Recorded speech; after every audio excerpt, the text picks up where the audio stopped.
Hey everybody, welcome to my YouTube channel. My name is Teri Hunter. I'm an intuitive astrologer, and I'm here today to talk about the first week of January 2024.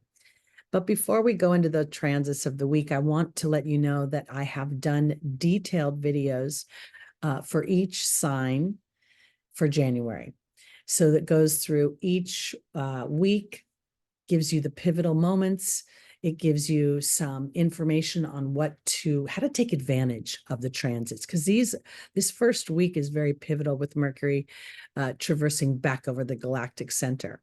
So this will help you to start to plant the seeds, put out your intentions as we move further and further into the year, and we get closer to the great conjunction between Jupiter and Uranus in April. I think this is a powerful time to be very aware of what you want to manifest. And I think that the transits from the get-go of the year are supporting those endeavors. But again, our awareness is key to the story. Also, these videos are based on whole sign Western astrology in the Pacific time zone. So when I talk about a sign, I'm talking about the rising sign. If you don't know your rising sign, you can go to any one of the free birth calculators on the internet. You just need your exact time of birth and location to determine that information.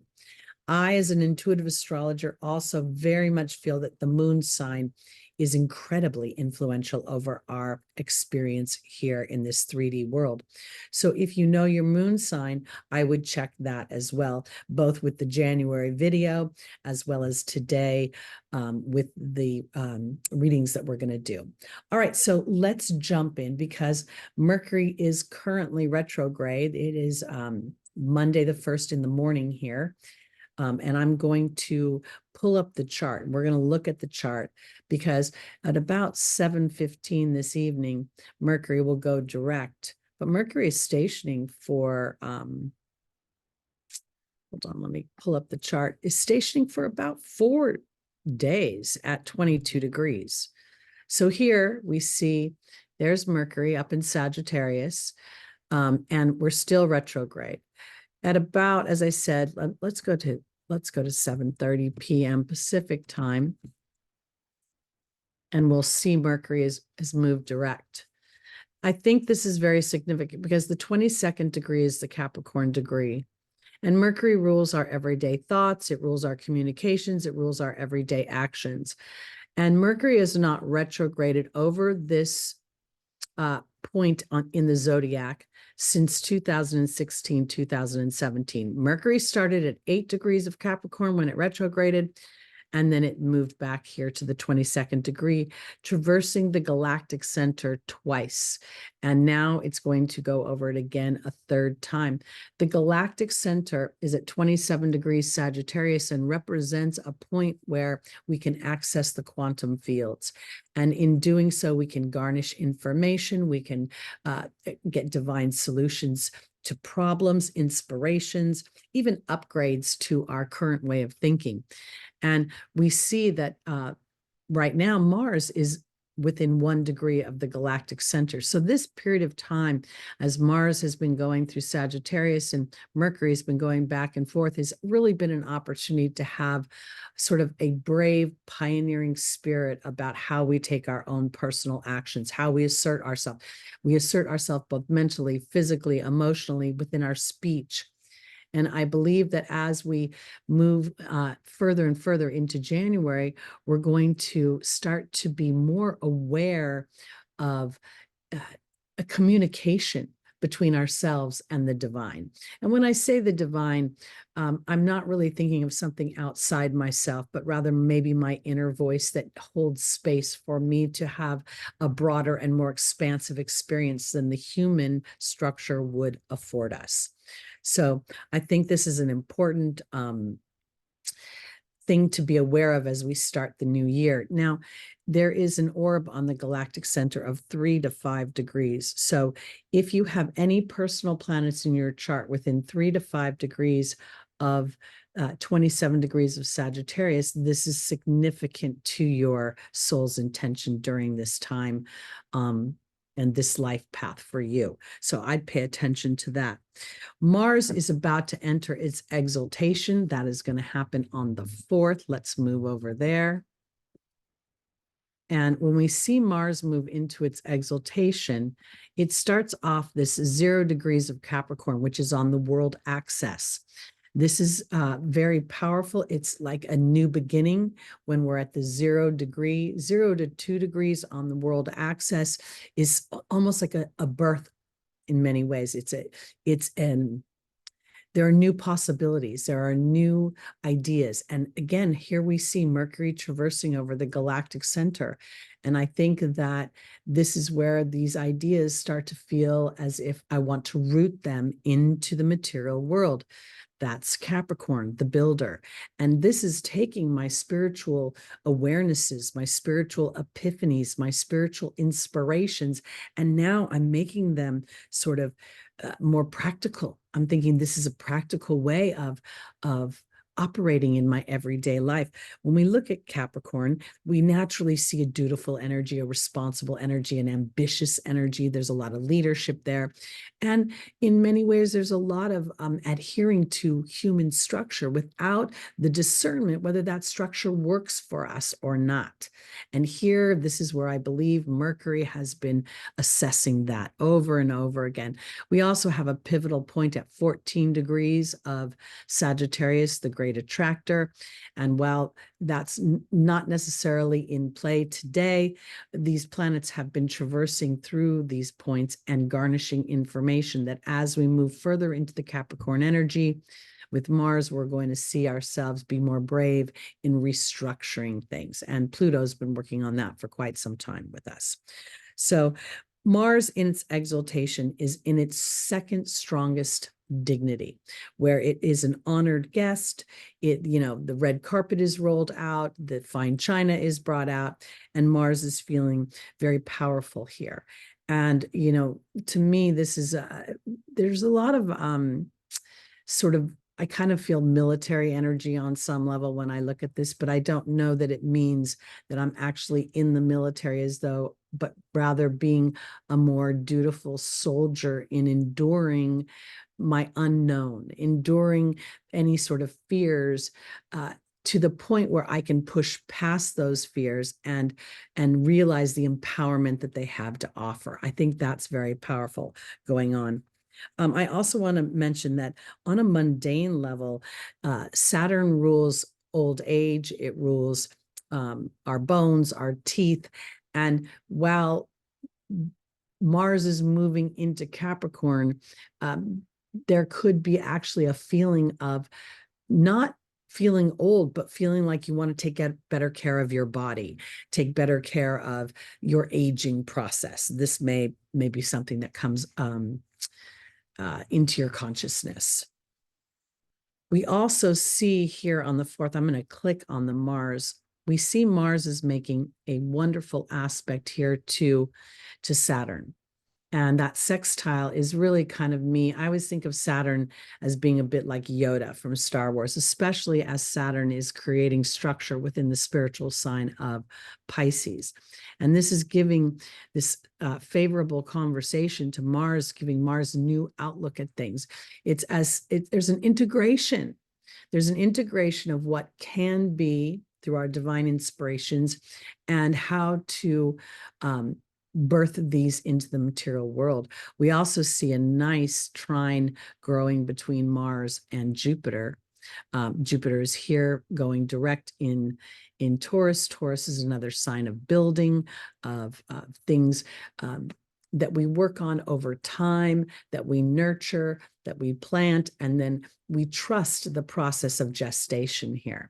So while Mercury's in a looser orb, it is in conjunction with Mars. So to me, Mercury is encouraging Mars to have brave thought, while Mars is having a conversation about ambition and leadership within that brave thought. And Jupiter is offering expansion within our belief and our physical experience. So I think that's very powerful. And then I want to go to, let's move a little further in the week. We're not going to go too far into the week. On the 7th, I'll be doing a live again. So that's why why I'm only doing the first 6 days of the year. But I want to comment on this because we see Uranus here. Uranus is making a blind side to the south node. We see this quincunx. And I think on some level, this first week, while, Mars and Mercury are having a brave conversation about structure, it may have a lot to do with this quincunx here, because the south node traversing through the sign of Libra is about cooperation, harmony, peace, and oftentimes Libra will acquiesce its power or its influence in order not to have to create any sort of disruption. And here I think this is where we're being tasked to see or to feel that sometimes love is interruptive. Sometimes love doesn't give into imbalance. And here Uranus has been encouraging liberation, encouraging a bit of a rebellion from what has been. Taurus rules our family history, and therefore it rules our self-confidence and how we processed the family dynamic in relation, where we supported, where we criticized. And here we see that Uranus is at 19 degrees of Taurus. This is the Libra degree. And so this quincunx, while it's a bit of a challenging dynamic that the planets aren't seeing eye to eye, the points in the stars are there's a bit of a, for me, I always feel like I'm driving on a mountain road and I can see so much, but then I've got to trust as I go around the corner that I have the ability to handle whatever's coming ahead through an instinctual way versus through a cerebral way. So I think this is a powerful energy and is also affording illuminations and in many ways revelations about what I want moving forward, which is going to support the conjunction as Jupiter and Uranus become tighter and tighter. We also see Venus here is traveling through Sagittarius. This is a sign that she's quite enjoys. And we see as she's here at the 8th degree, she is starting this trine up to Chiron. This will grow tighter and tighter. And as Venus moves up through the month to the 14th degree of Sagittarius, she will be sitting on the great attractor. And this is an opportunity. Well, this isn't until next week. Again, we're teeing up this dynamic. We are teeing up these epiphanies, these almost feels like you wake up and you have these inspired thoughts, and the inspired thoughts lead to validation, and the validation leads to courage, and courage leads to a new experience. So here, Venus representing our self-worth, our money, our partnerships, our sense of beauty, and our sense of our skills. This trine to Chiron is starting to transform the wound into the gift. And Chiron being in the sign of self is super important, because as you nurture yourself, which may be a foreign idea originally, it starts to support. Now, we do see a square and a half here to Eris. Eris is Mars's little sister. She's the street fighter, as Pam Gregory coined the phrase for her. But I think of her like Xena, warrior princess. She's very sure of herself and very willing to stand up for what she believes in. And she sort of likes to kick the bad guy's butt. So here, I think the blinds, or the square and a half, is this challenge to see a renovated part of Venus, a part of Venus that understands her individuality, actually contributes to her partnerships, both professionally and personally. So I think this is a powerful point, and yet it's a very subtle one that we don't normally feel in our face, I guess is how I want to put it. The points of our wounds and these asteroids sometimes take a lesser position to the normal planets that we see, the solar system planets. And I think that there are layers that we get to integrate into our experience. So let's go on to the 6th real quick, and then we'll go on to our readings.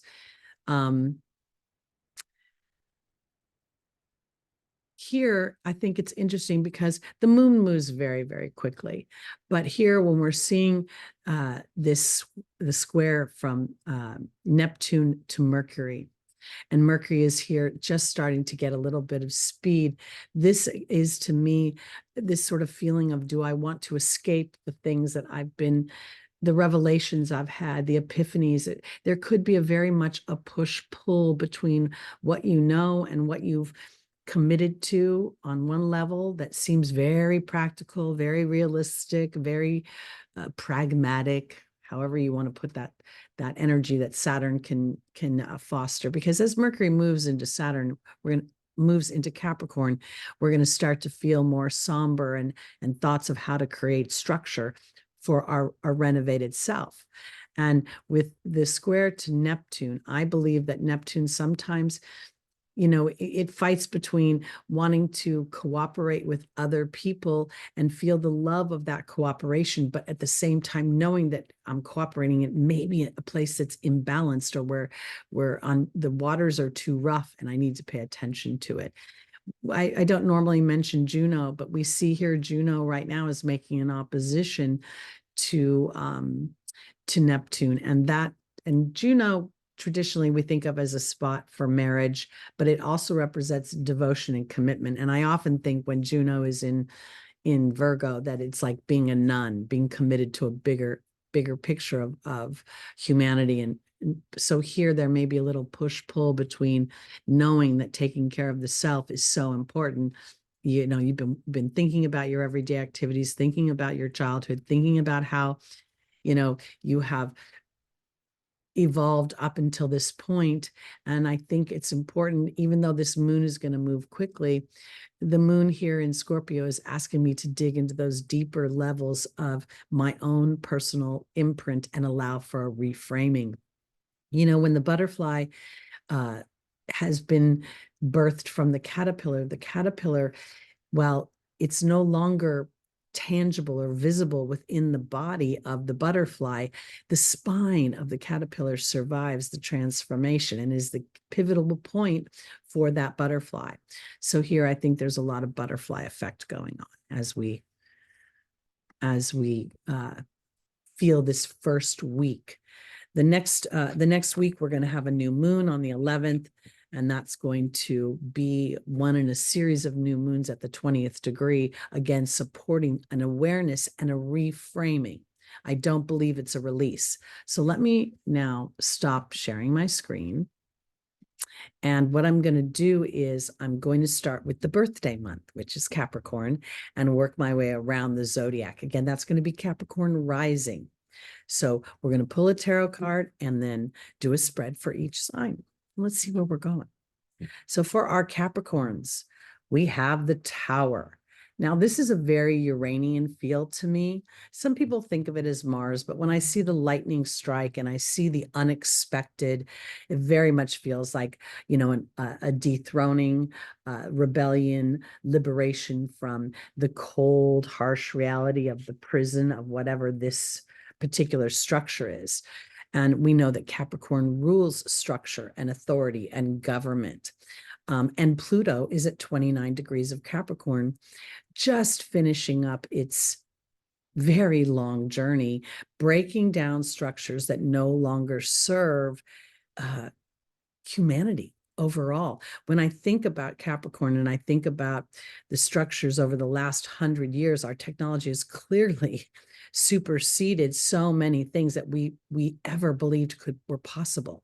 So I think that this discernment that Pluto has offered is releasing you in many ways from maybe some responsibilities and dutifulness that was actually not supporting a broadening or an expansion or a Jupiterian energy, creating more wealth and opportunities for Capricorn. Let's see. Because as Mars moves into its exaltation, it's going to move into your first house. So this could very much give you a feeling of brave action. And I will say this, you know, just as an example, not as a prediction, but, you know, you may have been assessing how your work environment is or how you're living your life for you. first house is self. So there may be an upset that then leads to an action that is a brave action that is actually better and more aligned to your happiness. Let's see. First angel is Mystique. Keep charging ahead. Don't take no for an answer. Ariel talks about our connection to the divine. Fiona talks about the divine being in service to us. And then we have Akasha, the teacher. Mystique is being joined by the focus card. Ariel's being joined by the Queen. Fiona's being joined by the Wind Fairy, and Akasha's being joined by Merlin. There are signs that are just predisposed to take action immediately. And while we think of Capricorn as sort of this a dutiful pacing energy, we talk about things slowing down in the Capricorn energy, limitation and restriction.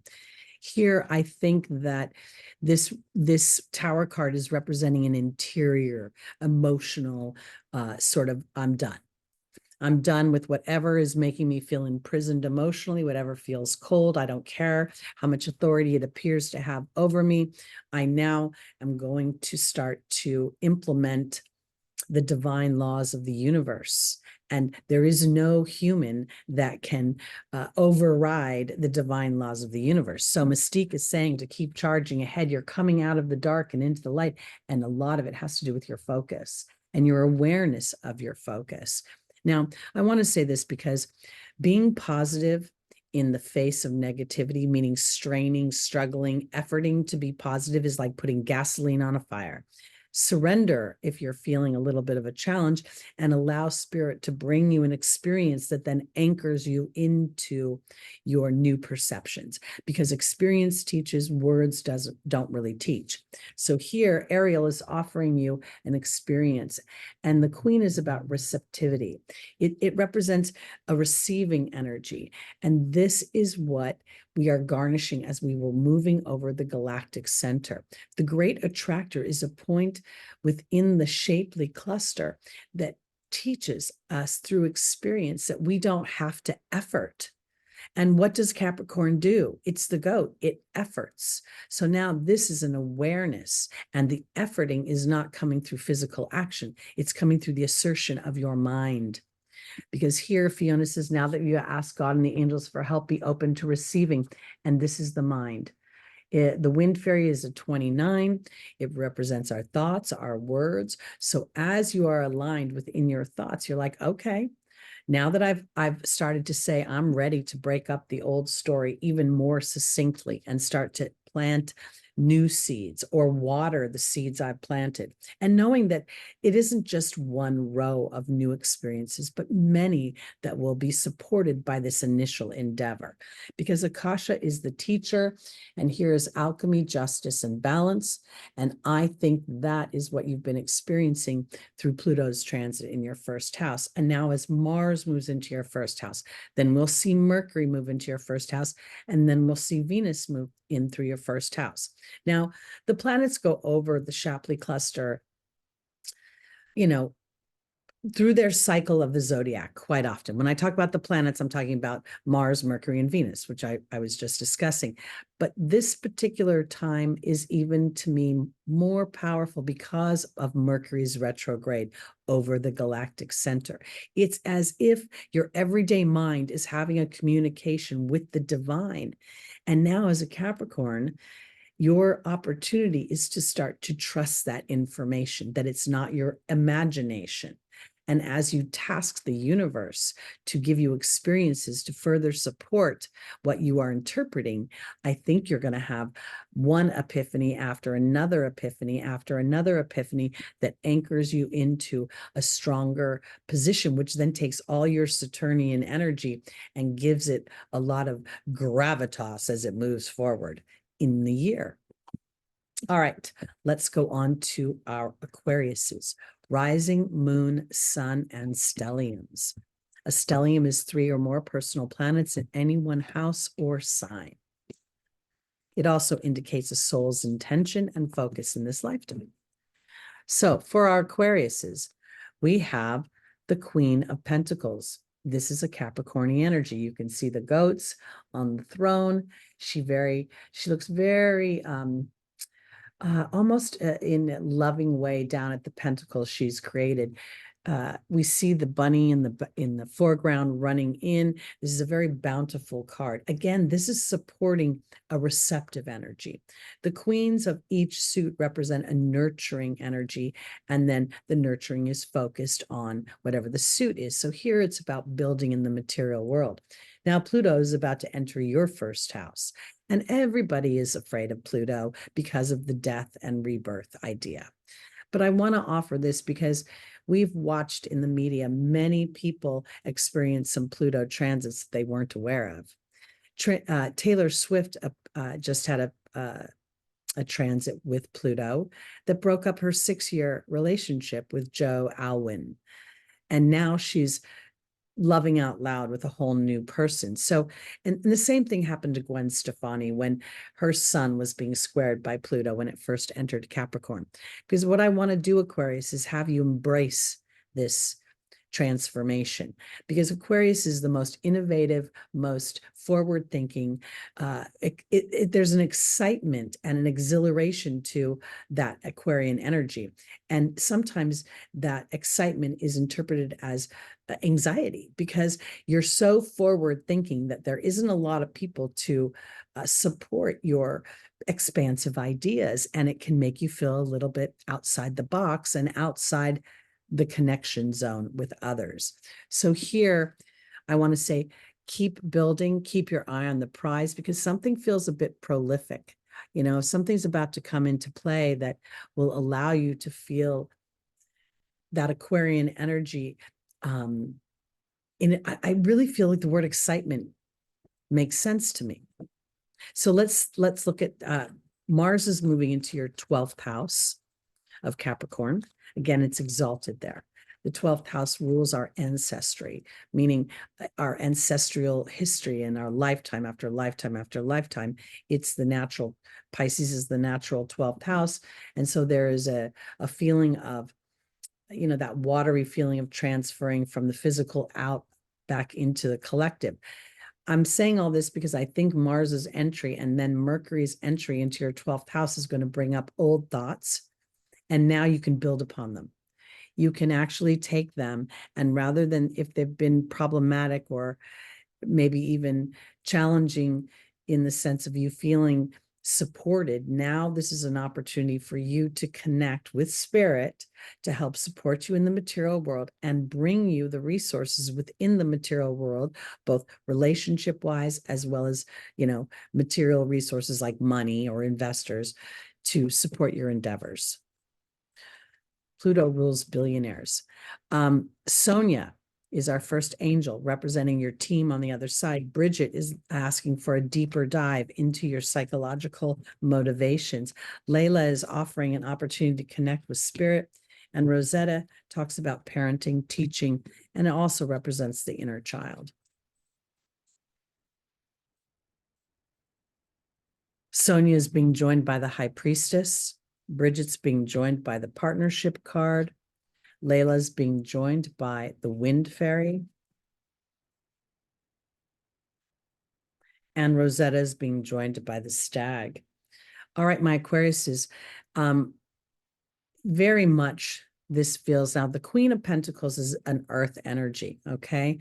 And I want to offer it this way because Capricorn and that earth energy, well, this card feels very nurturing to me. There is this little psychological, do you see this little character under here? I feel like this is a bit of her psyche that sits underneath her manifestations. And while the Queen would indicate bounty on some level, I think that this is an opportunity for Aquarius to really connect with a part of yourself that is outside of this world. Again, I can't help but talk about Mercury going over that galactic center where you have an opportunity through meditation to connect with your team to get information. And I think that this information is this partnership card, you know, I'm thinking about Aquarius's 7th house is Leo, And, there was a lot of Venusian energy in your 7th house when Venus, went retrograde and spent 4 months in your 7th house. But for some reason, I'm not connecting to this necessarily being romantic love right now, as it feels very much like partnerships in the way that you make money. And I want to offer it this way because our partnerships are not just with humans, they're with our own emotional body, our belief body, our spiritual body. And I feel as if the High Priestess and Sonia are doubling down on connecting with your team so that you can find a sense of practicality in your new, in your spiritual connection. It's almost as if what I'm trying to say to Aquarius is, as you say to the universe, I want to experience this. I want this to expand in my life. I want this hope and dream to take place. Then are you connected in a way that trusts the partnership with spirit? Are you willing to trust spirit over your own mind? Okay. I don't know how to quiet if I'm being clear. There's a period of time when you're not going to have an answer in the material world about whatever you're endeavoring, at least not this week. And what I suspect is that whatever the answer is to creating more bounty, more resources, more opportunities for you, they very well could come as we get deeper into this first half of the year. And your mental body, your willingness to sit down and be like, I know I haven't seen it, I know I haven't experienced it, but this is what I want. This is how I want it to play out. This is how it feels. Because I look at this child card and I look at this leadership card and I feel as if this is about having the innocence of a child to trust the leadership of the connection with spirit to bring what you want into the material world. One of the biggest challenges with the Aquarius energy is you're the 11th house. The hero has traversed the whole zodiac, and then he comes into this place it's completely different than what has been. If you think about going from that Capricorn energy of the material, the earth world, the rules and the regulations that are brought down by government and etc., and then we go out into space with Aquarius, where it's you and your team, and you're kind of your own thing. It may sound a little odd the way I'm phrasing this, but I think embracing that innovation versus having it make you feel anxious that you're not going to be able to root in the things you want in the material world. Because I think the material world is catching up to you, Aquarius. And as Pluto is going to go into a 20-year cycle in your first house, the world is going to transform in such a way that as you sit in the innovative, the 2.0 version of what you want, the world will kind of catch up with you. All right, here we go. On to our Pisces, rising, moon, sun, and stelliums. Page of Wands. The page is always this infusion of energy, of youthful exuberance. Here, this is inspiration, passion, fire. Let's see where we're going here, Pisces. Because when I think of Saturn traversing your first house, I think Saturn's asking for you to be disciplined and to be aware of your talent in a way that is not looking for others to validate it, but for you to express it and expand upon it. All right, Pisces, our first angel is Azure. Your desired outcome will happen in the near future. Seraphina talks about family and happiness. Crystal's about faith and hope. And Yvonne is about vulnerability.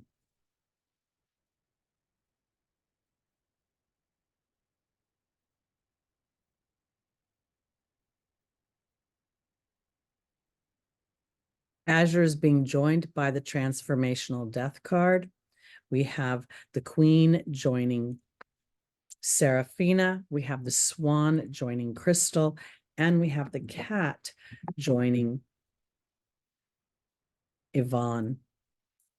When I look at this, it's very interesting to me because I feel as if it's sort of metaphoric because for my Pisces, Saturn came into your first house, and Saturn is a little bit abrupt. I mean, it can feel very dampening, especially, Saturn went up to 7 degrees, then it retrograded, and now Saturn's working back through those first 7 degrees of your first house. And it could very much feel as if things dried up, as if they got restrictive, as if there was some limitation. Fears could be stoked, even a sense of loss or depression during this year, as if, and I think when I look at this page, that this is representing new hope, new passion, new creativity, new fire. And when I look at Azure saying your desired outcome will happen in the near future, have patience and faith and don't try to force it. The death card is a 10. It's a 46 that reduces down to a 10.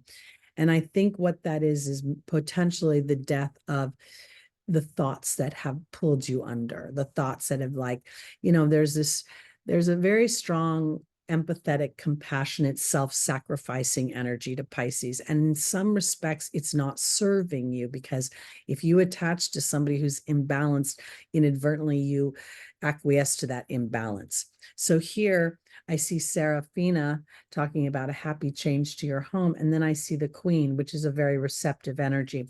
Now I could think of this as the potential of new life, new physical life in your home in the form of a child or a pet. And at the same time, when I look at this page, I feel as if this is a potentially a new revelations that you're having.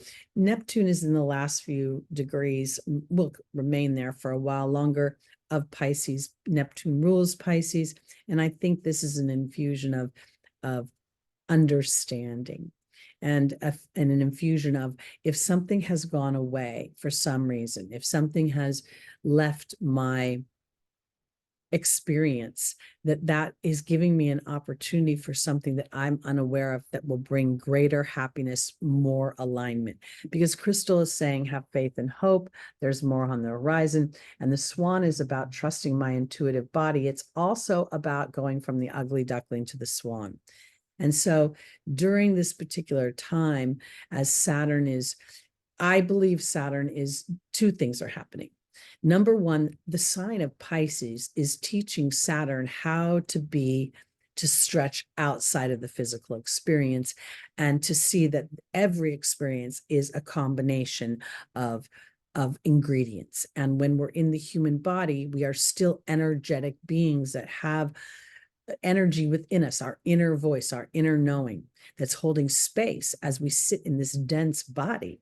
So I think that there's an integration, because Yvonne is saying that there is it's an opportunity to be vulnerable to yet a new life. And I want to offer it this way, because that could literally be that you want to bring a child into the world. And if you're of those years, that's a probability and a possibility. But there's also new life within you, Pisces, a new beginning for you, a new opportunity to stretch for you. And as you express and feel the joy of that individuality, you actually come back into your interactions with others being better at being compassionate, because rather than giving into their story and falling into their victim vibration, you're able to hold space as the victor, and knowing that the contrasting experience has an ability to bring a new life, bring a new chapter, bring a new perception, bring a new viewpoint. And I want to say this too, for my Pisces who are endeavoring any healing practices or creative opportunities, or wanting creative opportunities to make money.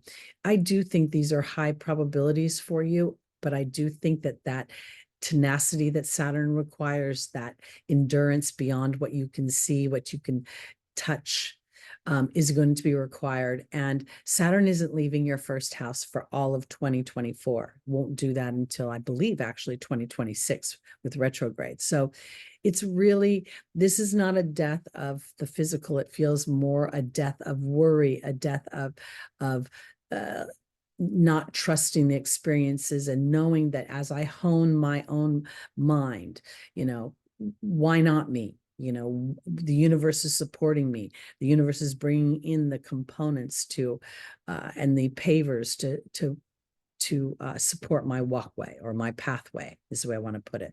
And now, during this particular time, there's a sense of vulnerability to your own desires and to your connection to the divine. The vulnerability being, I've put out my desire, I've put out my intention, what I want to experience. And now I am sitting in anticipation of my inspired action.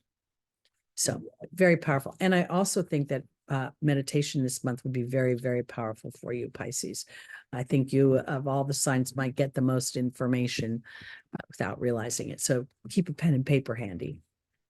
Take notes for your own in your own meditations. All right, let's go on to our Aries, rising, moon, sun, and stelliums. We have the Six of Pentacles. This is very much a card of justice.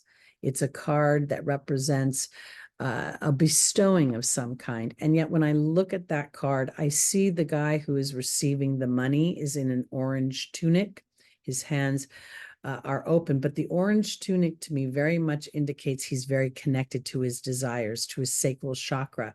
When we see the gentleman in the blue tunic with the scales of justice over his head, it makes me feel as if he's been sitting in so much worry that he is actually brought the justice of his thoughts have come back to him. So this is an opportunity. The sixes represent sort of this within the minor arcana. The first to the fifth is like one chapter, and then the sixth to the 10th card is another chapter. So there's a new beginning being offered. There's also this opportunity for Aries to start to connect to. Aries is very action oriented. Let's go, move, move, move. So the receptive energy is not natural to Mars, not natural to the Aries energy. And we also have planets and points moving through Aries. Chiron is there, Eris is there. Eris has been there for, pretty much everybody's life, entered in the early 20th century. It's a long, long transit. And now we have the North Node that is making us ravenous for this new experience of self. So for my Aries, I really think this is an opportunity to further flesh out and to be aware of your thought process. And your ruling planet is about to go into its exaltation, which is so interesting because its exaltation actually squares you. So when Mars, your ruling planet, is in Capricorn, it's creating a tense conversation with your rising sign. And so for me, Teri Hunter, that makes perfect sense because now Mars in Capricorn is stretching for new structure, and Aries is the self. And so there's a definition between how I represent myself in the outer world and how others perceive me. And there may be a little bit of a disconnect. But again, I think that Mars has been going through a training of being aware of how it lands on other people and thereby becoming a better leader.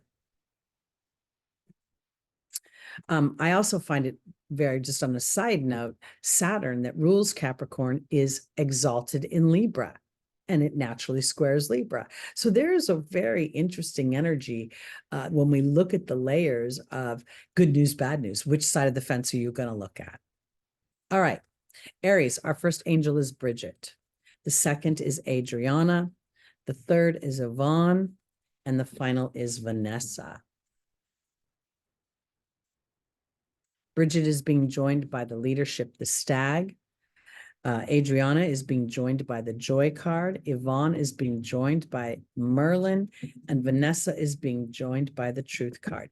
I'm an Aries rising, and I will say that waiting and being patient and letting things be out of my physical control is not easy for me. And yet this last year in 2023, I went through some experiences that were completely criminal.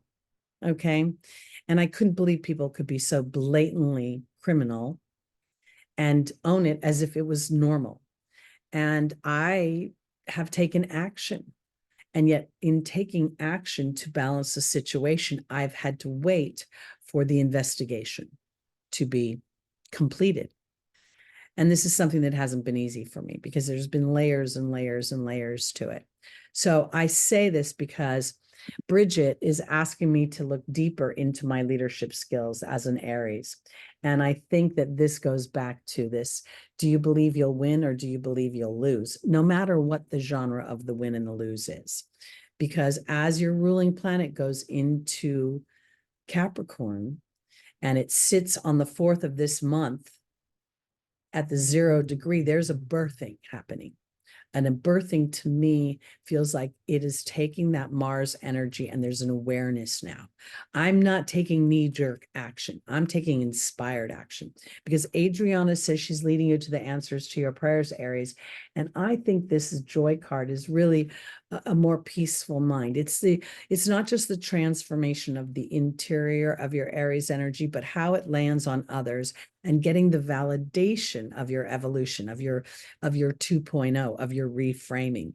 Because Yvonne in the Angel's Advice is literally asking you to be vulnerable to the process of balance, of justice and alchemy, and everything's still in process. And so your opportunity here is to say, I win. And the universe is putting those components into place because Vanessa is offering faith over fear. And there's the truth card. And, I'm an Aries rising that has traditionally not won her battles. And usually when I'm honest in my reflection, it's because I'm too forward, I'm too forceful, I'm too assertive, and people don't let me win because they just don't want me to win. Even if I have evidence that I am standing in alignment with the truth or with justice or with whatever the framework is, they just don't want me to win because I come across maybe arrogant. And I've learned that, okay, so if I really want to win, I get to engage people.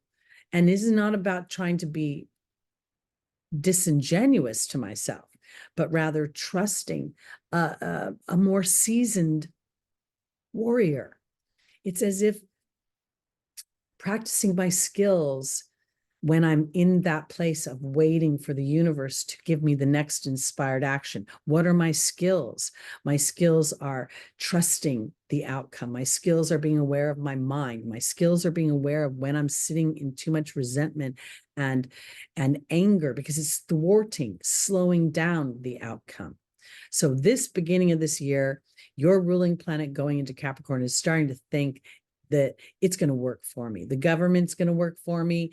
The authority is going to work for me. Whatever your situation is, it has to do with either I'm a have or a have not, and start to think that the truth will prevail. And the truth of fairness, the truth of integrity, the truth of being an ethical person. Okay. Let's go on because I've got to think that it could potentially have something to do with the scales of justice. We saw that coming up as a theme when we saw Merlin. All right, let's go into our Tauruses. All right, Taurus, can we just talk about how this beginning of this year is going to be so pivotal for you?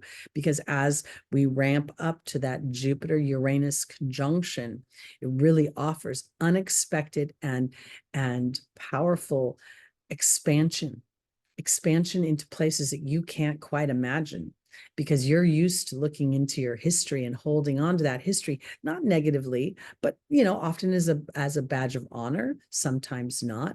But now there's a renovation with Uranus being offered. So let's see what that is. Here's the Justice card. This is very Libran as well. So isn't that interesting? Because to me, now I feel like this is a very auspicious time to trust in the balance of the universe, to allow yourself the privilege of your pacing. Taurus is a pacer, meaning it likes to assess a situation. It doesn't like to be rushed into things, especially into love affairs. It wants to build a sense of experiences that build that trust, that inner knowing. All right, let's see where the scales of justice are taking us. Mystique says to keep charging ahead, expect miraculous solutions. There's Omega, the victory. That's 2 unicorns. Then we have Shanti, the angel of peace, and Grace and Antoinette, which is about compassion. Joining Mystique is Merlin. Joining Omega is the birth and the rebirth card. Joining Shanti is the wealth card. And joining Grace and Antoinette is the deer. This very much feels as if something is coming. Jupiter rules justice. It rules the Supreme Court. It rules foreign places, foreign people. It rules commerce and business. It rules many things. And I bring this up because Jupiter's transit through your first house, Uranus has been there for quite some time, very much feels as if it's ushering in a sense of justice in your expansion. Mystique is all about, to me, it's coming out of the dark and into the light. And Merlin is always a powerful magical energy where I realize that balance comes through the ebb and the flow of the knowing and the unknowing, the light and the dark, the positive and the negative. And as I recognize that my thoughts, Merlin is a one, help support the alchemy I'm looking for, help support the balance I'm looking for, help support the justice I'm looking for, because Omega's keeping up the good work. And when I think about that, I think it's my thoughts. I think it's me as a Taurus energy, trusting the pacing of something, trusting the timing of it, trusting that when opportunities are presented to me, those opportunities are been brought in by spirit to allow me to fill my own expansion, because this birth and this rebirth card very much has a Plutonian energy to it, a caterpillar to the butterfly energy. And so often the human only focuses on the butterfly, but for the most of the butterfly's lifetime, it was going through the transformation of the caterpillar. So here, I think this piece that Shanti is offering and this harmonious wealth that is being offered here in the angel's advice is very much about being able to discern that I'm going through a process. This, Mystique is a process. Omega is still inferring process. Keep up the good work. And as I see myself wobble between fear and faith, back and forth, Taurus is a wee bit of a, oftentimes they'll call it the house of insecurity, because we want to have plenty of resources to live a comfortable life. We want to be valued for our skills, and we're not always sure of that. And what I think is going on here is that something is going to work out better than you think it is, or you're working on something and it's going to be received better than your fear may tell you it is right now. So as you walk through the process, self-compassion and a bit of an understanding that being gentle with yourself as you walk through the magical energy of Merlin, the magical energy of process from a place that I was unsure, and now I'm feeling more sure. And that's the beauty of process. It's the beauty of fear. Fear is the most empowering energy the human can experience, because when it's walked through a fear, that fear becomes something different, and it becomes less potent as we walk through it. Okay. Let's go on to our Geminis, rising, moon, sun, and stelliums.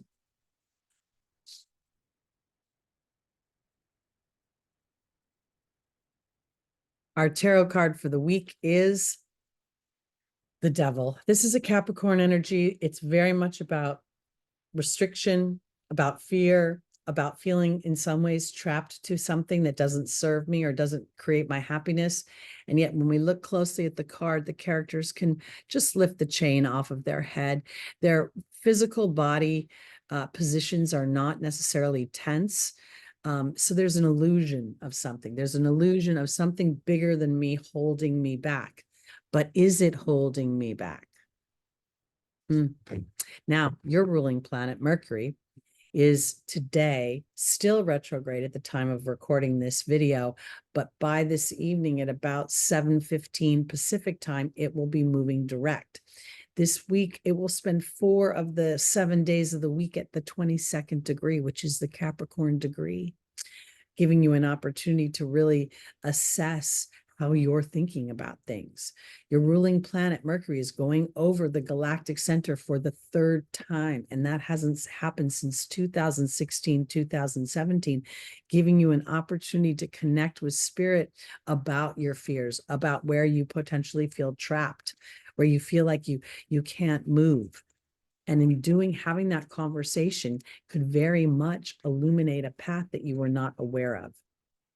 Let's see. Because the path will always start with the path of thought. Then it will go to the path of speech. How does my speech support the path that I want to live? The be, do, have. Be is my attitude, my disposition, my thoughts. The do is my action, my speech. And then the have is the manifestation of these two things. So as your thoughts and your speech align not to your experience, not to where you felt trapped or where you felt repressed, but where you want to go, then new experiences can open up. Our first angel is Ariel. The second is Mystique. The third is Aurora. And the final is Shanti. It's beautiful, Gemini. Ariel is being joined by the Baird. Mystique is being joined by the High Priestess. Aurora is being joined by the Goblin. And the final is Shanti being joined by the Transformational Death card. Ariel is really about new experiences, spiritual experiences, changing the way you view yourself and your personal history. The Baird rules personal history, but it also rules music and poetry and the enchantment of storytelling. So here for my Geminis, I think that this is an awareness of the story that you tell historically, because again, Capricorn rules history. It rules government, rules limitation. And there are many people. In fact, I just had a conversation with a woman who justified her imbalance because of a story that was told her or a story that happened to her. So she basically stole from me because someone stole from her. So here, this is where you start telling a new story. If anybody has repressed you or taken you into an energy that doesn't serve you, makes you feel depressed or fearful, now is time to connect with spirit and start to tell an enchanted story, because Mystique is saying, keep charging ahead, expect miraculous solutions. And here is the High Priestess. This is again supporting the connection that Ariel is offering, where we start to feel a new chapter before we see a new chapter. Because in many ways, the ego here can represent where you're edging God out. And Aurora is saying you're flying high right now. Don't descend into your ego's chatter, into the ego that is much more aligned to the bad things that can happen versus the potentially uplifting experiences. Because I think the Death card is really inferring a transformation into a more peaceful place. The Death card is a 46. The 4-6 reduces down to a 10. The 10 is a 1, which represents my thought process. So here for my Geminis, there could potentially be a situation where, as Mercury is going to move next week, not this week, Mars is moving into Capricorn, but this Devil card very much feels as if it's some sort of authority over you, some sort of restriction, something you feel obligated to, that you have to do. And now Spirit is starting to encourage you to move on to the side of the story where this restriction is serving you in some way. It's transforming you, and to continue ahead with the story you want to live. And the mindfulness of the ego. Are you good enough? Are you pretty enough? Are you skilled enough? Whatever the story, will you have enough money? Will you find the place? No, this is because we too often default to the out of balance structure that tells us we can't versus what we can. And I want to offer this too, because I live in a place, I've been here about 20 years. And when I first moved here, my own self-talk said, you can't afford to live in that area. You'll never find a place to live in that area. That can't happen. And then thank God for my inner voice being so loud and obnoxious, because I kept saying, wait a minute, maybe I'll tell a new story. Spirit, I want to live there. Open up an opportunity. And then when I got inspired thoughts, I took action on them. And one of my first inspired thoughts was, if I wanted to live in this area, my job was to start to tell people about that, so that the Spirit could potentially bring me in as referred in by somebody. And ultimately, that's how it happened. So that's what I'll say for my Geminis.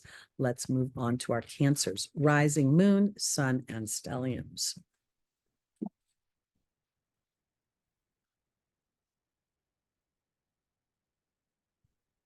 Our tarot card for our Cancers is the very inspirational Knight of Wands. He is ready to get going. It's interesting to me how I interpret things, because that red feather hit me like gangbusters just now, as if that with my cancers, I've had an inspired idea that makes me feel a bit safer. I was seeing that red plume almost as my base chakra. And now I feel as if, oh, I have an inspired idea on how to feel more safe and more secure. Let's look and see where we're going with this for my cancers, because you literally, the fourth house holds up the whole zodiac. So how can you, where is this inspiration coming from?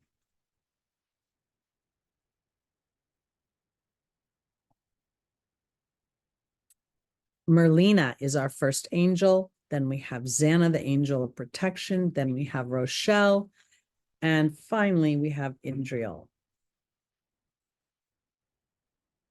Merlina's being joined by the restriction card. The Lady of the Lake is joining Xana, the protection card. We have the butterfly joining Rochelle. And then in the final position, we have Indriel being joined by the mystery card. So I want to offer this. The Knight of Wands is a fire sign. We can look at this. Mercury's been traversing over the galactic center. Mercury is going stationing direct today, January 1st in the Pacific time. It will be moving direct this evening, about 7:15 p.m. The reason I bring this up for my cancers is that I think there's an inspired idea being offered. I think that your ruling planet, the moon, is encouraging you during this first week of the year to really connect with your intuitive knowing and to do your best to discern whether you are operating a little bit on fear, on trepidation, on an old story, or whether you're operating on a new story. Pluto's been opposing your first house, which would create a lot of transformation within your partnerships, how you view yourself in partnership, both professionally and personally. But also, I always like to emphasize that seventh house is about peace and balance and harmony and cooperation. It's about being civil. It's about being courteous. It's about being fair. So are you being fair to yourself? Because I think what Merlina, I'm sorry, and the restriction card are actually calling forth for maybe some meditation, some inspiration, in order for you to really feel the excitement that this night has to offer. Because the Lady of the Lake is a war between my mind, my emotions, and the truth is held somewhere in the middle. And this truth in the middle is about self-respect. It's about the courage to birth what you want for yourself. And Xana talks about protection.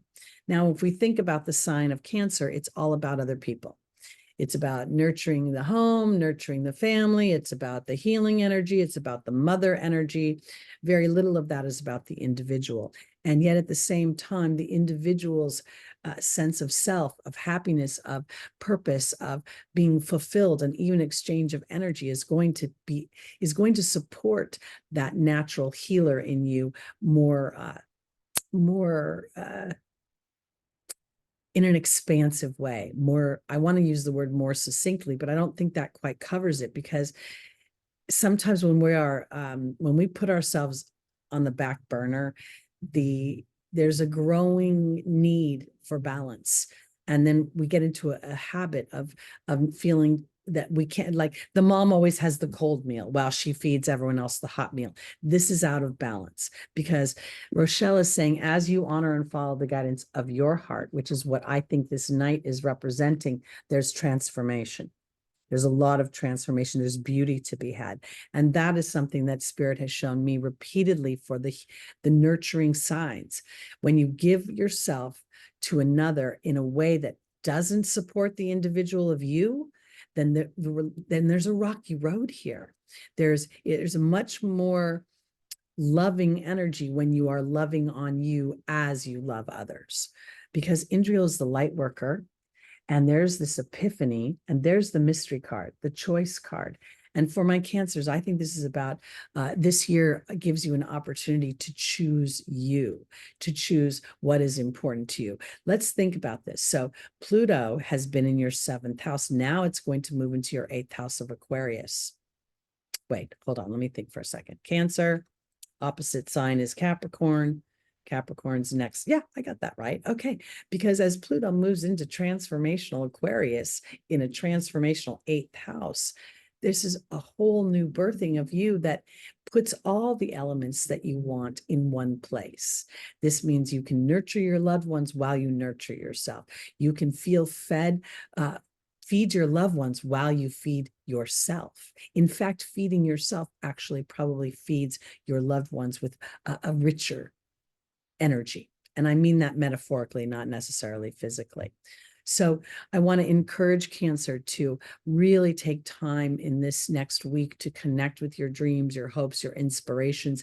And if you've had any confusion or feeling like I can't because I need to be responsible to this, then you being able to say to Spirit, give me an experience that anchors in that when I take care of me, I can still take care of those that I love, or I can still be present. Because I think this is a call this year to really stoke and nurture your intuitive knowing. And that intuitive knowing is really, I think, going to be focused more on the self than it is on outside of self. Because again, as you take care of yourself, you're representing for others. And I think that's an important energy to value the self.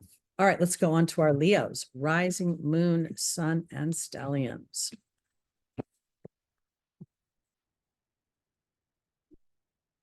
Ooh, the Empress.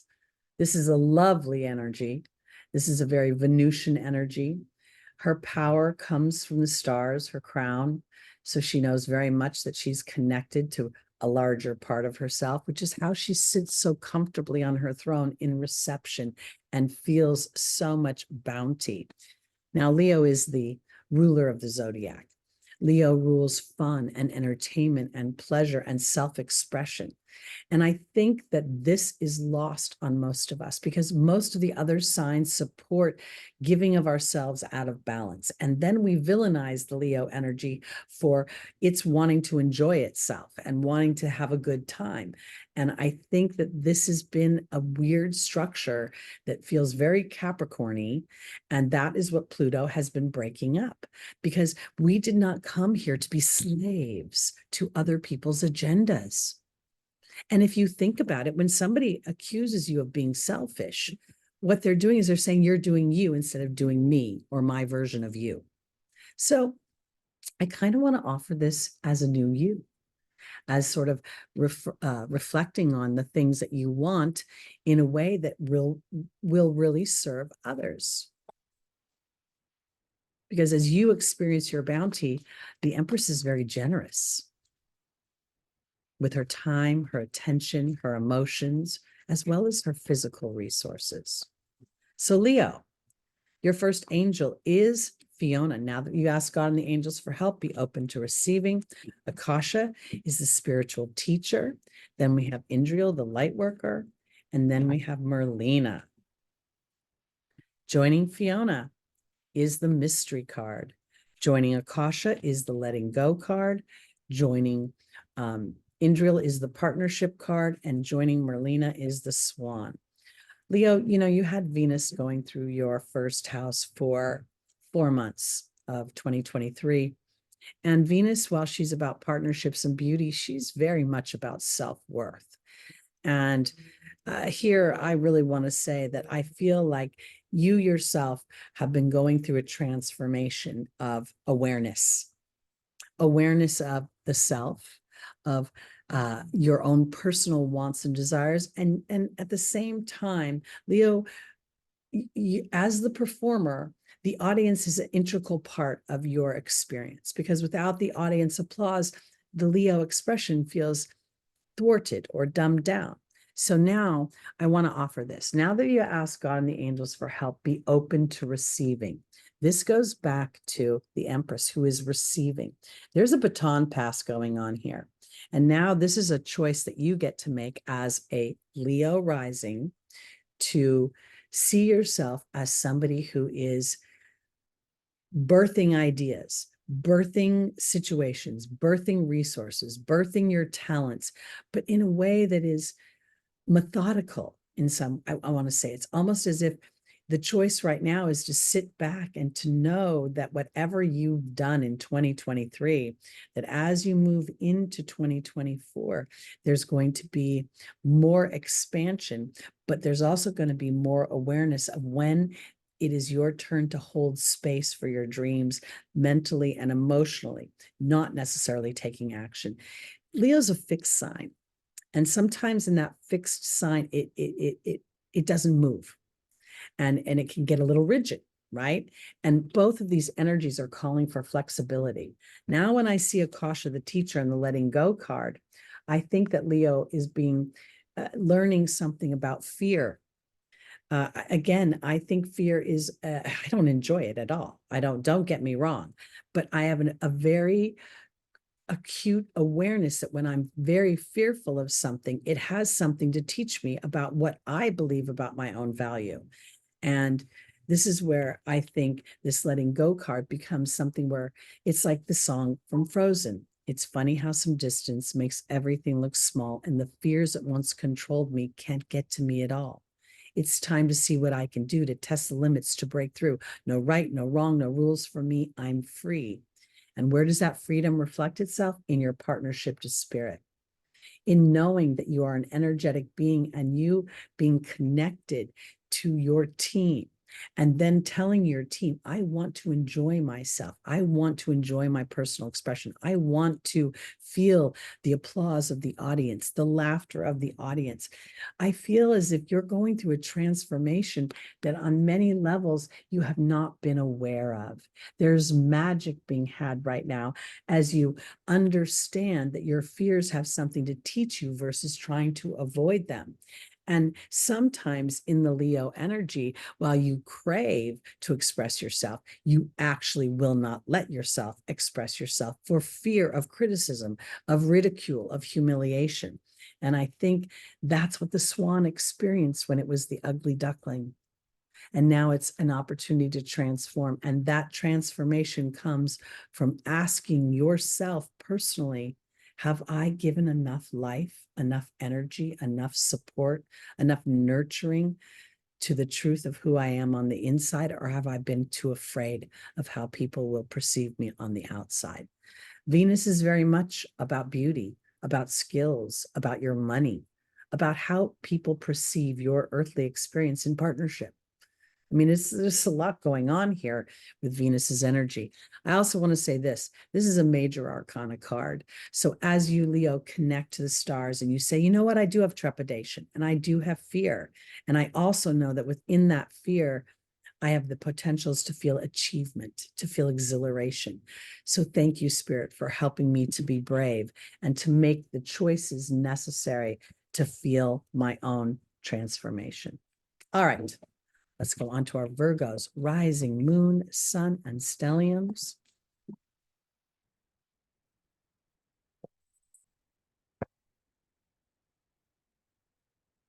All right, Virgo is the queen of thought here. And the first thing I thought when I looked at that is, am I being gentle with my words? You've got Saturn opposing your first house as it traverses through Pisces. And, you know, Virgo is a dutiful sign. Virgo is a sign that says, I must perform for others. I must be of service to others. It represents work, represents our pets. You see Lucky sleeping under my desk. It represents an enslavement to process, an enslavement to duty. It works in cooperation with the other earth signs. So it makes a trine to Taurus. It makes a trine to Capricorn.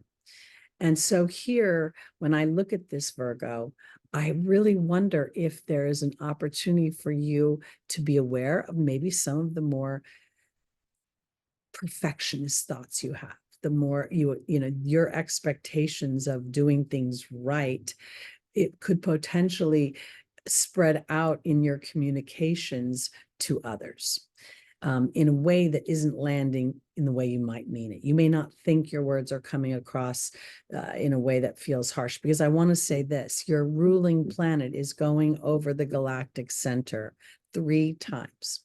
I've talked about this quite a bit. I think it's super significant. This Mercury retrograde hasn't happened over this point since 2016 and 2017, the Christmas season.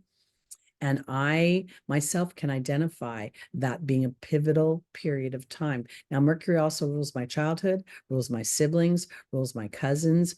And for me, during that period of time, it was a pivotal fork in the road between my sister and I and our relationship. And while words were not spoken, a lot was spoken underneath the surface, because this queen, she represents the sign of Libra.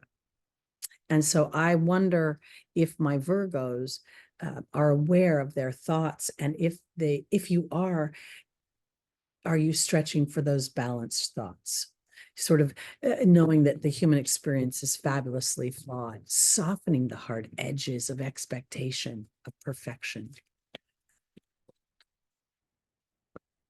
Sometimes with the earth signs, if they can't see it in the material world, what they're building, the progress, they can start to get a little bit invalidating of themselves or of what they're endeavoring. And I feel like this is much more awareness. The Queen of Libra is going to be an intellectual energy, but a fair energy, a balanced energy. And I think it's important for Virgos to, remind themselves that, if you never walk through a challenge, you don't have the resources to walk through the challenge. And so sometimes we're walking through our own mental process and challenges with the way we think. And it might be a little bit of a default back to what was, but that just provides an opportunity to be aware. And in that awareness, we're already shifting back into alignment. And so I think that this is a transformation for my Virgos to really embrace the innocent, the journey that your ruling planet offers through your first house, a discovery of self, a discovery of how you want to go through process, and having the compassion for yourself and for your partnerships as you align. Every opposite on the wheel is in many ways a cooperative component. It provides information that then hones our focus, and our focus is begins the law of attraction. All right, Virgo, our first angel is patience, an observation of your energy. Then we have Archangel Gabriel talking about your communications, and are you feeling insecure? And if so, please turn those insecurities over to her. We have Aurora saying that you're flying high right now. Don't descend into your fears, because Vanessa is offering you faith in a shift. Patience is being joined by the deer. There's that gentleness and diplomacy. We have Archangel Gabriel being joined by the Baird, and the Baird representing history. Aurora is offering, a flying high, because love is joining that card. And then we have Vanessa being joined by the Wind Fairy. I really want to offer this in the most loving, gentle way for my Virgos, because if you've got your sights focused on somebody or yourself, and you're being hypercritical for some reason, things aren't moving fast enough, things aren't aligning fast enough, this is really about a gentle, diplomatic allowing for the process. There could be things you just can't see that are so much better than you would have anticipated. And if everything played out the way you had it mapped out, it would be okay. But now there's a potential that it could be even better, because this patience card is about observing your ability to be gentle and diplomatic, not only with other people, but with your interior talk, because Archangel Gabriel is bringing up your history. And if you're feeling insecure, or you are, I want to say this too, because, oftentimes when humans are in disagreement or out of alignment with one another, they want to bring in historic evidence to prove their case. And a person who's standing in awareness of their own self-talk and how it manifests will know that bringing that history in is not supporting your future, but anchoring you into the old situation. Because Aurora is asking Virgo to come from a loving place, a place that is less critical. And this is also with your self-talk. This is not just about how you engage with others. This is very much about how you engage with yourself, and how critical you are of yourself, and how hard you are on yourself for your journey of awareness. Because here we are again. There's a big theme of thought, big theme of words and how words affect a situations. When I was a kid, they used to say, sticks and stones will break my bones, but words will never hurt me. That's a lie. Sticks and stones may break your bones, but those bones will fix. Those words will last forever. So here, this is a gentleness, faithful in your thoughts. How are your thoughts supporting you and through you and your willingness to be more gentle with your self-talk? Because this is the hard part about Virgo. Virgo, when it's out of alignment, it'll be super married to the structure of process and how it's working. And it'll look at things not for what is working, but for what is not working. And thereby it appears critical or judgy. And I think that this is really a focus on what is working and starting a new momentum that way and using the challenges as the contrasting experience, the dark spots that make the color pop. It's all about process of thought, process of thought, process of thought. All right, let's go on to our Libras, rising, moon, sun, and stelliums.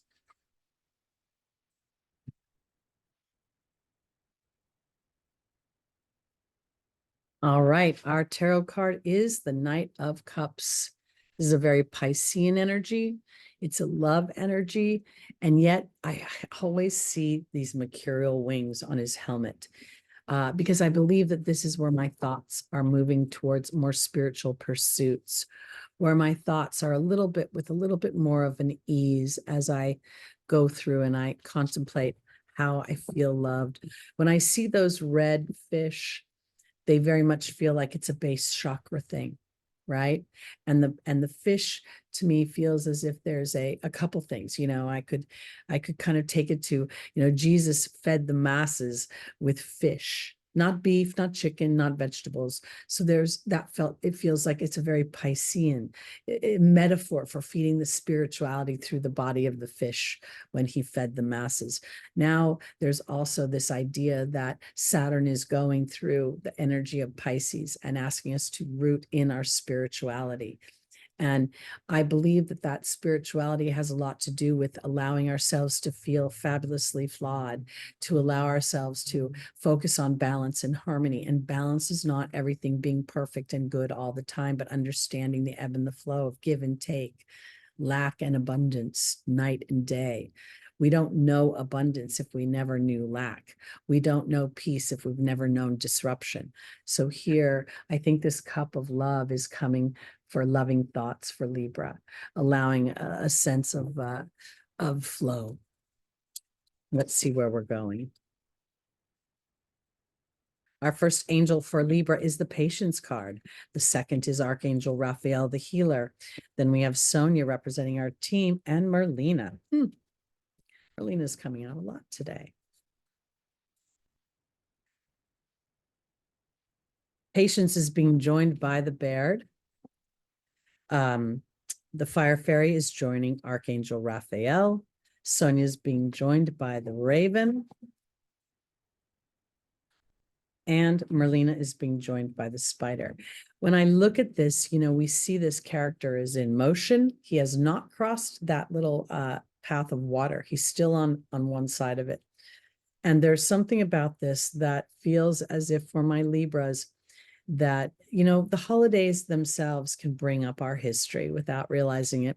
Mercury's retrograde over the galactic center could absolutely bring up our history as we are given divine solutions. And what are solutions? They're the answers to problems. So here, I feel like for my Libras, this Patience card is really synthesizing the new story. The Baird rules our history, but it rules poetry. It rules myth. It also rules the enchantment of storytelling, and it is a 7. The 7 is a Libra energy. So I think that this is about being gentle and diplomatic with yourself as you start to tell a new story, these wings up here on the head. And that this is a story where anything that has been challenging is actually fine-tuning your skills, honing your spiritual connection to the other side. The fire fairy is about optimism and creativity. And then Archangel Raphael is a healer. I'm not a big fan of the word healing anymore because it infers that we're broken, that something is wrong. But I don't believe that. I believe that there's balance. And so when we are, rather than healing ourselves, we're balancing a situation. And who balances things better than Libra? So this is an opportunity to see how the dark spots make the color in your life pop. And also to see that, you know, the human experience, while we'd like to think it's just moving forward, you know, everywhere we go, it's not. It's an ebb and a flow. It's a back and a forth. And oftentimes that back step gives us perception, because here your guides are telling you that there's a timing issue going on. So if for some reason whatever you're endeavoring has not come to fruition, your trust that you're in a baton pass with spirit, because it's going to come to fruition. Whatever gets into the spider's web does not come out. It's a lifelong commitment.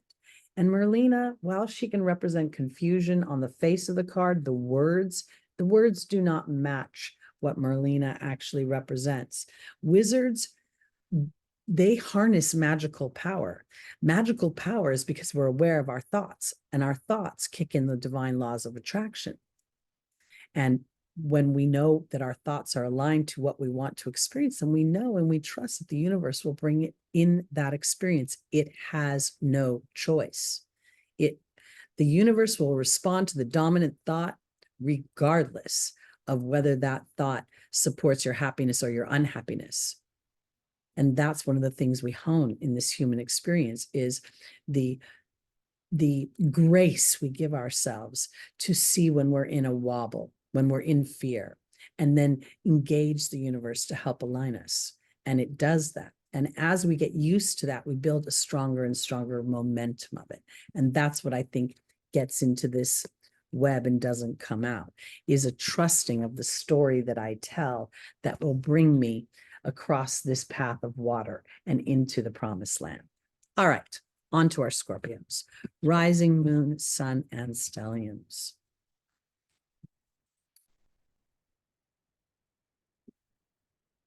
Your ruling planet, co-ruling planet, Mars, is moving into its exaltation. And I think this is very powerful because, you know, we know that your ruling planet Pluto has been breaking up the structure in Capricorn for quite some time, decades, almost, at least 1.5. All right. Oh, the beginning of new dreams in the material world. Again, a beginning.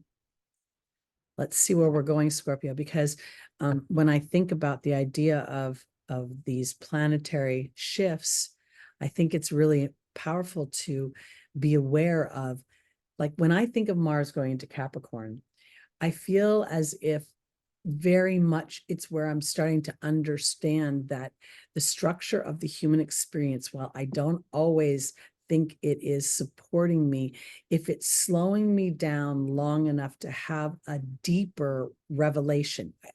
Okay, Scorpio, I have my Mercury in Scorpio, and sometimes I take action on things and then I realize it was a fear-based thought versus an empowering thought. That's what I think might happen for you this week. Mars moves into exaltation. And while Pluto's been breaking up old fears, old depressing thoughts, old nasty stuff, Mars is now sitting in its exaltation at a fine meal in Capricorn as we've harvested everything we've been growing and starting to contemplate how to take action in a new way, in a way that is more of a journeying energy versus a jerky energy. Whoa.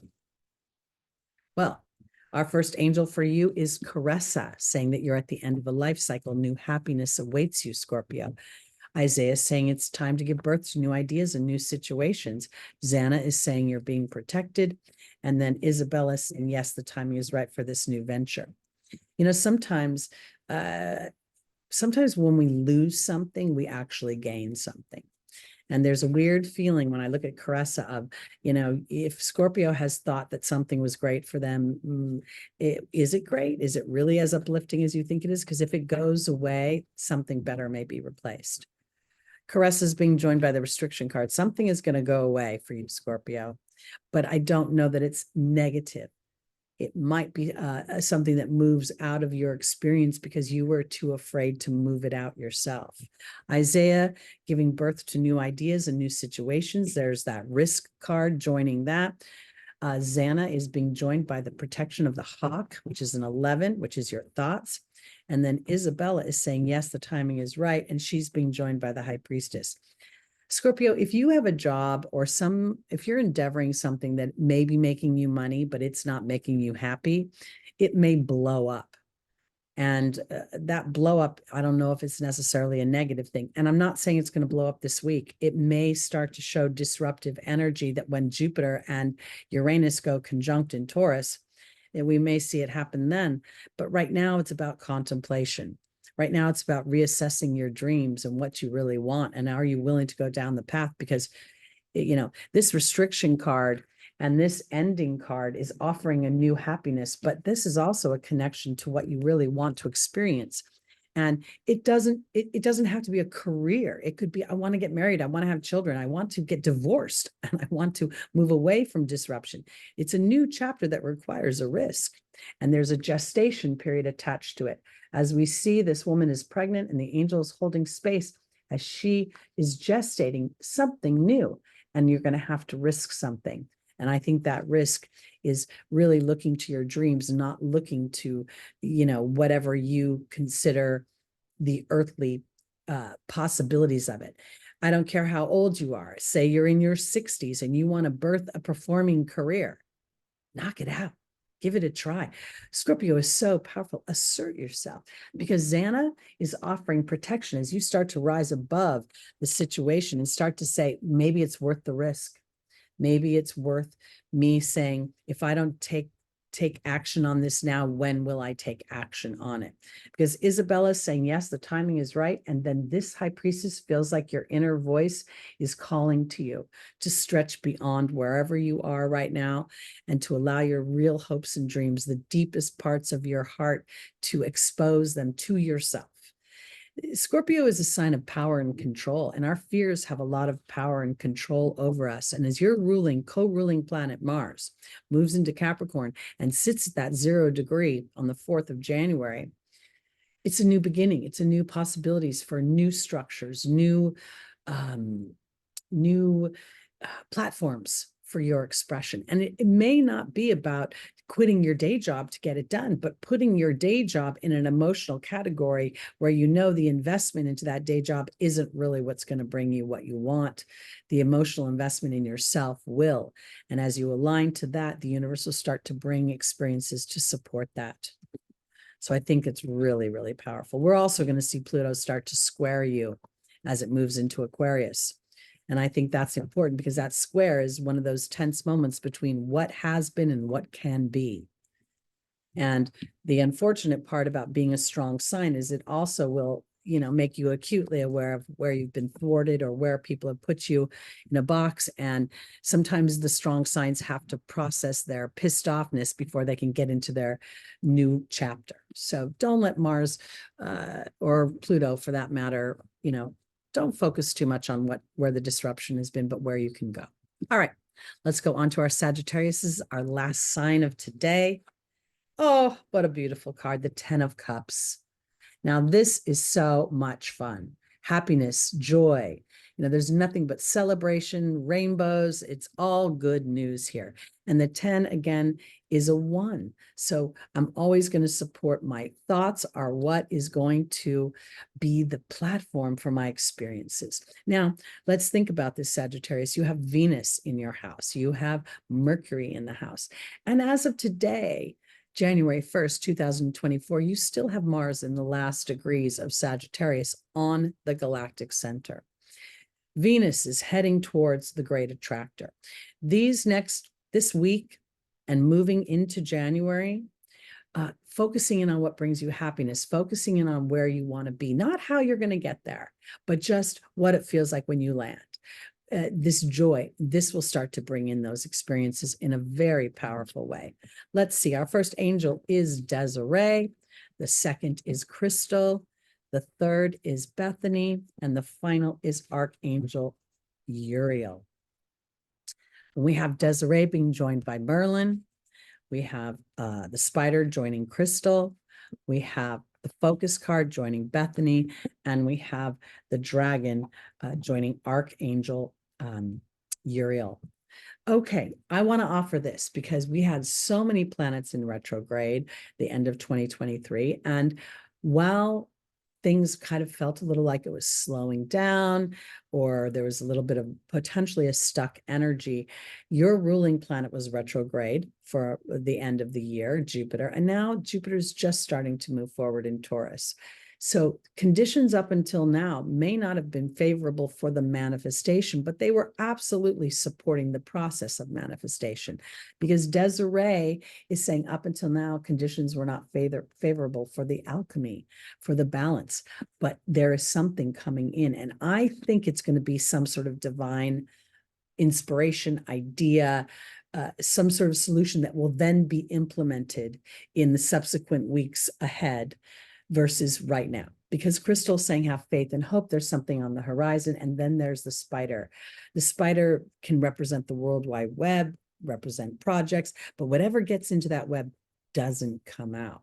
And so for me, for my Sagittarius, is I think this is about focusing in on your expansion, on what you want to build. It could potentially even be a business or some sort of marketing or some sort of influencer energy.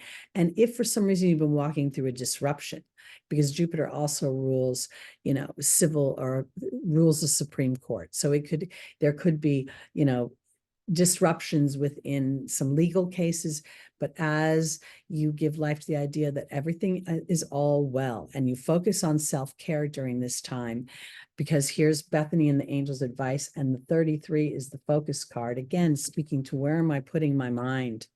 Am I taking the idea, if I don't see the outcome, does it invalidate the journey? Or do I allow the journey to continue to dictate that the outcome is not set yet?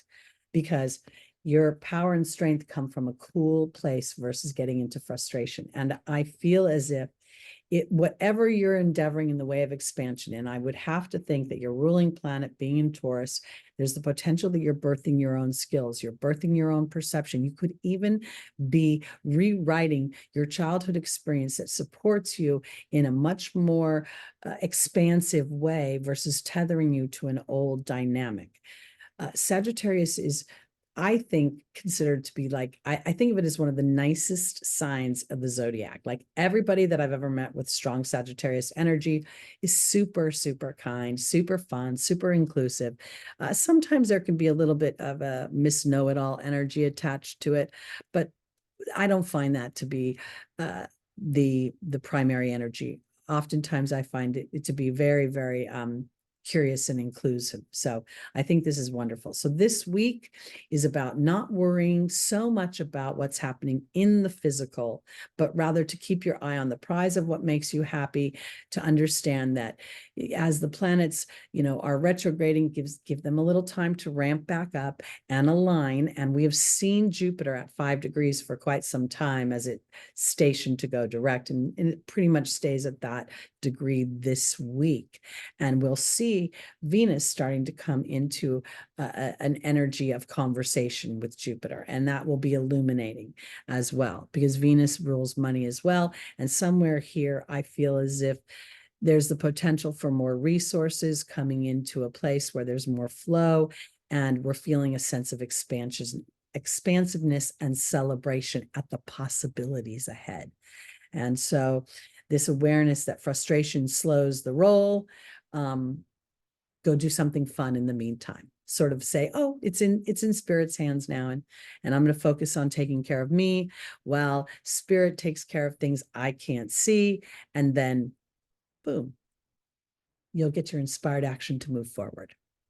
All right, that's it for this week. We will be back live next Sunday, January 7th at 11 a.m. Pacific time, where we do the same type of thing, but we interact with each other. I also want to say, if you want to get a reading with me, either an angel reading or an astrology reading to look at the transits ahead, I'm available. And please check out those January monthlies. They're packed full of information that will help support your endeavors this month. All right, that's me, Teri Hunter. Please like, please subscribe, please share, please comment, and have a wonderful, wonderful first week of January, everybody. I'll see you next week. Peace out.